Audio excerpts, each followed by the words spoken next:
let's actually get right into it then with a little charge them out action on other topics.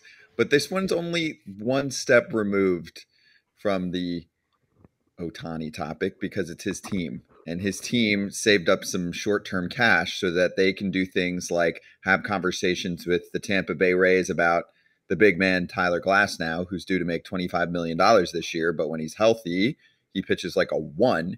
So let's show the tweet from our guy, Mr. Rosenthal, who is going to join us in about 15 minutes for more context on this. The Dodgers are discussing a trade in which they would get Glasnow and Manny Margot from the Rays for Ryan Pepio and Johnny DeLuca. Deal not complete, changes possible, financial exchange likely. And he sorts some other people that were on the story as well. So, Todd Father, the rich might get richer. The Dodgers need pitching desperately. They are aware of that. And I think even if they do land Glasnow, they're still going to do more. But Tyler Glasnow can be a one for them this coming season. No, but I mean, here you go. Here's the trophy now. Might as well just hand it to him. I mean, this Stop. is just. Oh, I'm giving it. I mean, listen, if that happens, No. They are the front runner to win the championship, man. This team is just the smartest team in all professional sports. I've come to notice what they're doing and how they went through with this and how they got Shohei and his agents to do all this for the better of the team.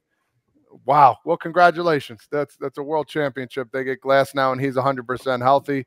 I mean, nobody's 100%, but if he's healthy and ready to go and he finds his ways a little bit again, this is the team to beat. And man, they are on top of the mountain if that's the case. Good for the Dodgers brass. Those guys are figuring out ways to win and get the best people over there. It's going to be a changing of the guard of how these teams are going to go about signing guys now. Because guess what? Deferred payment, it's great. When you're done playing, you're still going to get paid. You talk to Bobby Bonilla and everybody else. So good for them if they get this through. I mean, and Margot is a good piece of lumber too. I mean, he's going to come in, get his doubles, get his singles. He's been doing it for a long time. He's a good player. He's a good defender too. Yeah. AJ, I will say the point that Todd is making is actually being echoed by many fans. Many fans are like, this is BS. The Dodgers are becoming a super team. And I'm like, do you check out baseball? It doesn't get set up the same way as the NBA or even the NFL with quarterbacks. Listen, Glasnow and who, though? Pepio, Miller. Pepio's gone. Miller. Gonsolin, who can't stay healthy. Walker Buehler hasn't pitched in like 6 years. I know it hasn't been that long, but it feels like he hasn't pitched in forever. Arias is gone. Is Kershaw coming back?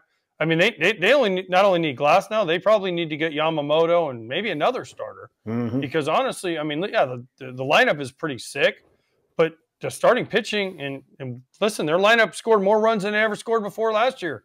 And the Arizona Diamondbacks went in there and said, whoo, whoo, whoo, whoo, sweep your ass, see you later, Dodgers. So you just never know in baseball. It's a crazy game. And everyone thought the Braves were a super team. Whoop, bye-bye, right? The Phillies, they're a super team. Whoop, bye-bye, Arizona. Beat them and the Dodgers. So, listen, I like what the Dodgers are doing because they're trying to win. And if I was a player and I could get to the Dodgers, yes, your chances of winning are greatly increased. But at the end of the day, man, you never know in baseball. It's not like basketball where you can put 3 or 4 guys together and dominate a game. It's just so hard in baseball because all it takes is 1 or 2 pitchers to get hot. Merrill Kelly and what's his name? Zach Gallen. And boom, all of a sudden the Diamondbacks are in the World Series. So it's a different game. I love what the Dodgers are doing. They're doing it right. And I love that people want to go there, but until they win it, I got to see it. Yeah, no doubt. And you get Glasnow on a 1-year deal. No such thing as a bad 1-year deal. I do like a Margot pickup, a Rosarena pickup, all that stuff. But what AJ said is spot on about their pitching. Essentially, you need about 900 innings from your starters. And Glasnow has never given you more innings than he just gave you. And that was 120 innings. Coming into a shortened year, we talked to him on the show here. He talked about how, he was kind of dealing with injury since 2019. So he was kind of masking it, kind of, rehabbing it, kind of fighting through it. Now he feels healthy.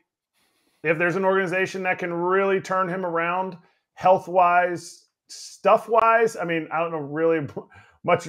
I don't know where Glasnow can go stuff-wise. It's really about being on the field. If you get him and you say, okay, this team is getting the trophy, it's all theirs right now, then you need to see 170 plus innings out of Glasnow at the floor. At the floor, 170 plus, because you still have young guys. Everybody talks about Bobby Miller, talks about what, his mindset, his ability to, be in the moment, compete and all that stuff. Great. Let's say both of those guys go 170 plus. Neither one has made over 20 starts in the big leagues in the last 6 years. This is where you need to find somebody that will solidify the rotation. It doesn't have to be a 1, doesn't have to be a 2, doesn't have to be Yamamoto. It has to be somebody that's going to give you 32 starts. Or else, in August, we're going to get to the other thing that AJ said. This team in, Diamondbacks beat them. Phillies in, Diamondbacks beat them. You have to be able to make your team as healthy as possible from 1 to 26 when you get into the playoffs. What is Glasnow in terms of a rotation for the postseason? And I agree. I mean, he hasn't. I mean, he's a 1. He's much. a 1 or a 2 for sure. I'm not saying this to dispute but he's got to be anything. He's got to be I agree. healthy. He's got to be healthy, and that's the thing. I mean, listen, he pitched great last year in the postseason, and the Rangers said, "See ya, Glasnow," because Montgomery outpitched him. When you're getting into the postseason, you get a 1 versus a 1, and you're going to take Glasnow over, Max Fried's healthy, or Strider, or Nola Wheeler, or Gallen, Merrill Kelly.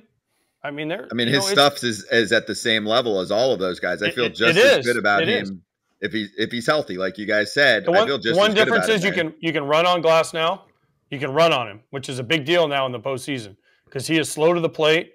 And let's not forget the year, what was it, 17, 19? What year was it, 17 maybe? When he faced the Astros in Game 5 and he was giving all his pitches away, right? And the Astros hammered him in the first inning. He made some adjustments. But listen, you can get to – listen, he's a great pitcher. Don't get me wrong. But again, like Kratz said, he doesn't pitch enough. He doesn't get you 150 innings. He doesn't get you 200 innings for sure. So until you see that, you can't put him in the 1 category. He's a 1 in the playoffs. I think your question was, where does he pitch in the playoffs? Yes. He's going to be your game 1 easily. Easily he slots in as your 1 or 2 in the playoffs.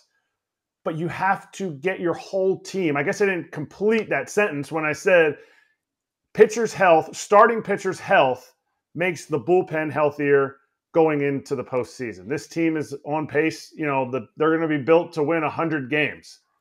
Glasnow starting your game 1 is awesome.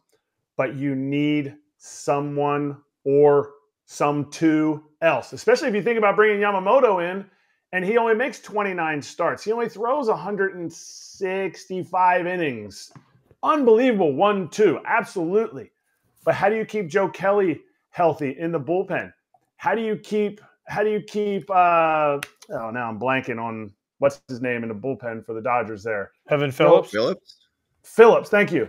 How do you keep Trinan? Is Trinan still there? He's Gratterall. They're fine though. I don't know. You guys are going too hard here. Like this is here's my thing. No, listen, they might acquire for their rotation. Listen though. It doesn't matter because the starters for the Dodgers go like 4 innings in the postseason. And Dave Roberts is told to yank them out, so it doesn't matter.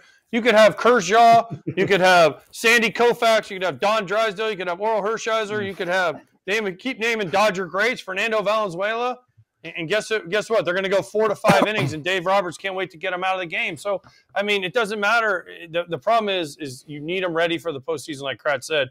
But in the playoff history, the last few years of the Dodgers, their starters don't go deep anyway, so it doesn't matter who you have. I think the Dodgers have a game plan issue in the playoffs, and they're starting to become aware of that. So we'll see if that gets tweaked at all. But I just still think this is a massive, massive pickup. Like if he was a free agent, he'd be making a ton of money. So they get him for 1 year. Is 25 not a lot of money? Yeah, but for 1 year, no such thing as a bad 1 year deal.